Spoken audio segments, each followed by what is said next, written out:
पश्चिम बंगाल के मुर्शिदाबाद जिले के बेलडांगा हिंसा मामले में अब एक बड़ा कानूनी मोड़ सामने आया है। करीब 90 दिन बीत जाने के बावजूद चार्जशीट दाखिल न कर पाने के कारण एनआईए को झटका लगा है और इसी आधार पर विशेष एनआईए अदालत ने 35 आरोपियों में से 15 को जमानत दे दी है। यह मामला इस साल की शुरुआत में उस समय सुर्खियों में आया था जब झारखंड में एक प्रवासी मजदूर की हत्या के आरोप के बाद मुर्शिदाबाद का बेलडांगा इलाका अचानक हिंसा की चपेट में आ गया। जैसे ही मृतक का शव गांव पहुंचा, इलाके में तनाव भड़क उठा और देखते ही देखते हालात बेकाबू हो गए। गुस्साए लोगों ने सड़क पर टायर जलाकर विरोध प्रदर्शन शुरू कर दिया। इसका असर इतना व्यापक था कि सड़क और रेल दोनों यातायात बाधित हो गए। सियालदह लालगोला रेल लाइन के महेशपुर इलाके में लंबे समय तक ट्रैक को जाम रखा गया।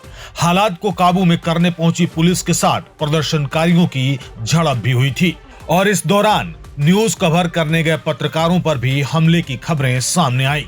स्थिति की गंभीरता को देखते हुए मामला अदालत तक पहुंचा। कलकत्ता हाई कोर्ट ने इस पर सख्ती दिखाते हुए बेलडांगा में केंद्रीय बलों की तैनाती का निर्देश दिया। इसके बाद मामला सुप्रीम कोर्ट तक भी गया और अंततः जांच की जिम्मेदारी एनआईए को सौंपी गई। लेकिन अब इस मामले में सबसे बड़ा सवाल जांच की गति और प्रक्रिया पर उठ रहा है। कानून के मुताबिक किसी भी आरोपी के खिलाफ 90 दिनों के भीतर चार्जशीट दाखिल करना जरूरी होता है। ऐसा न होने पर आरोपी को जमानत का अधिकार मिल जाता है।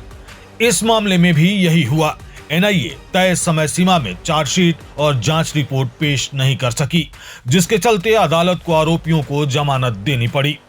हालांकि अदालत ने जमानत देते समय सख्त शर्तें भी लगाई हैं।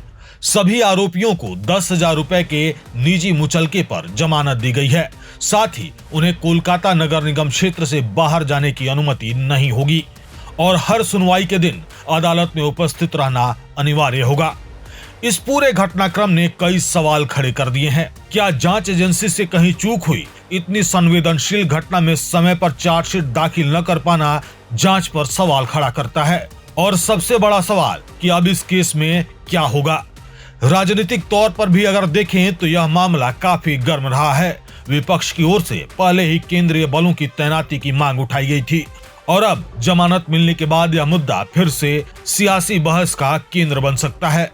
फिलहाल बेलडांगा हिंसा केस में कानूनी लड़ाई एक नए मोड़ पर पहुंच गई है।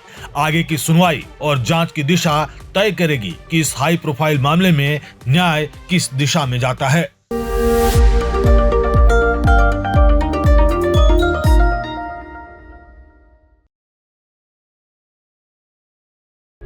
प्रभातखबर.com, विश्वास वही, रफ्तार नहीं।